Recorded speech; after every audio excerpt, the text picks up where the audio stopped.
Learn about the camera equipment we're bringing on our Around the World Life Reset.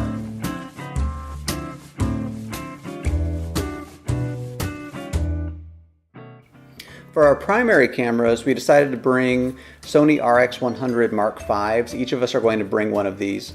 They're one of the most popular travel and vlogging cameras out there, in large part because of how compact and small that they are, and also because of the quality video and images that they take. They are pretty expensive though. They're about $1,000 a piece. But what we were able to do is save several $100s on each camera by buying open box versions from Best Buy, which basically just meant somebody had opened the box, looked at it, used it, maybe returned it, but it includes all of the factory warranties and all of the accessories that came with it. We've had no problems with the cameras.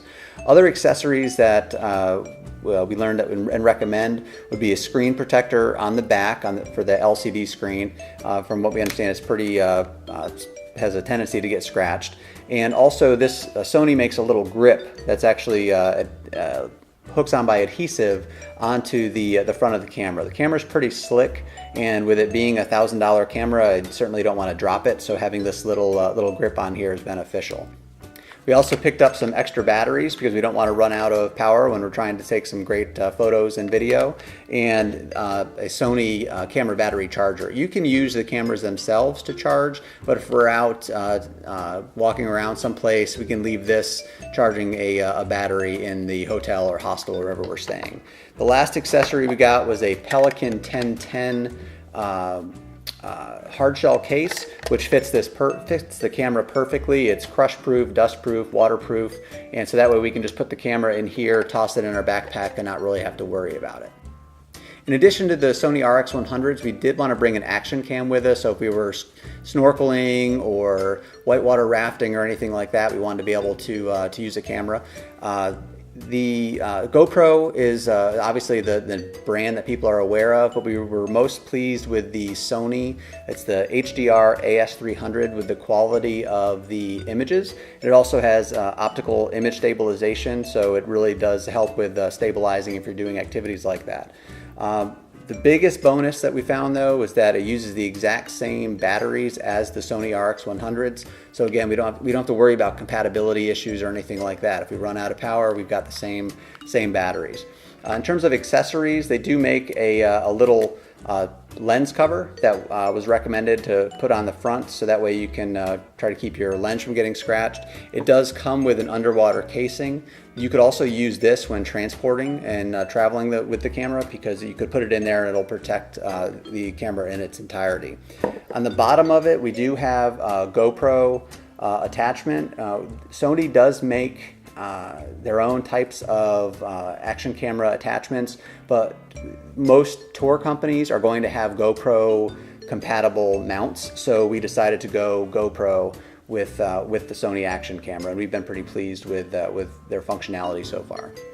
One thing that we have noticed with the Sony cameras, with the RX100 and the HDR AS300, is that the image quality seems really similar, and they both have Zeiss lenses, and I'm not sure if that's why, but when we bring the images and videos into the software to look at, the image quality is very, very similar, which is nice if we're blending photo and video from both cameras. In addition to the Sony cameras, both of us will have mobile phones with us. I'll have my iPhone 7 and Rachel has an iPhone 7 Plus. Both take really great photos and video, and a lot of people traveling now just rely on their smartphone. In watching a lot of travel videos, one of the biggest differences between good ones and okay ones was the quality of the video itself. It's not too shaky. So we did decide to bring a gimbal with us. So a gimbal is basically a motorized device that uses multiple motors to keep the camera stable and still. One nice feature about this one, this is a Zhiyun Crane-M.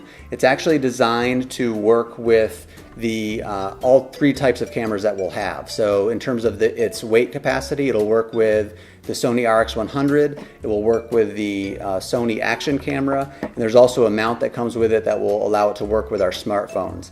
It's also compatible with Sony. If you purchase this additional cable, you can connect it to the RX100, and it'll allow you to control the zoom, turn the recording on and off, and also take images.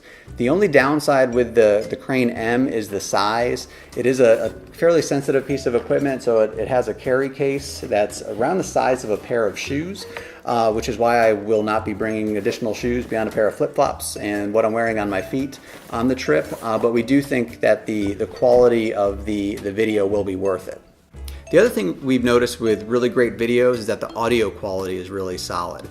All of the cameras that we're bringing have built-in microphones, but the quality of it can be hit or miss. So we decided to bring a Zoom H1 handheld recorder with us, which is it's a very low-cost recorder. You can pick it up for under $100. We did decide to get a wind muff that is great for when you're outside to kind of prevent that wind noise. But basically, it's a handheld device that we can use and attach to a monopod. We can attach it to the bottom of the crane itself and capture better quality audio. We also got a couple of accessories, 2 lav mics, which are lavalier microphones that clip on your shirt that can plug into the Zoom recorder to get, if we're interviewing somebody, or even in this situation, I could have used the lav microphone if there was a lot of background noise. We also got a splitter, which will allow us to plug 2 lav mics, so if Rachel and I are both talking and want to be mic'd up, we can hook the microphones there, or say we're interviewing somebody. The splitter also can be used if we're watching a movie on our laptop or on an airplane or something like that. You'll notice that I'm not holding the recorder directly, and that's because if you do and you move around, you'll actually hear the taps and the movement of your hand.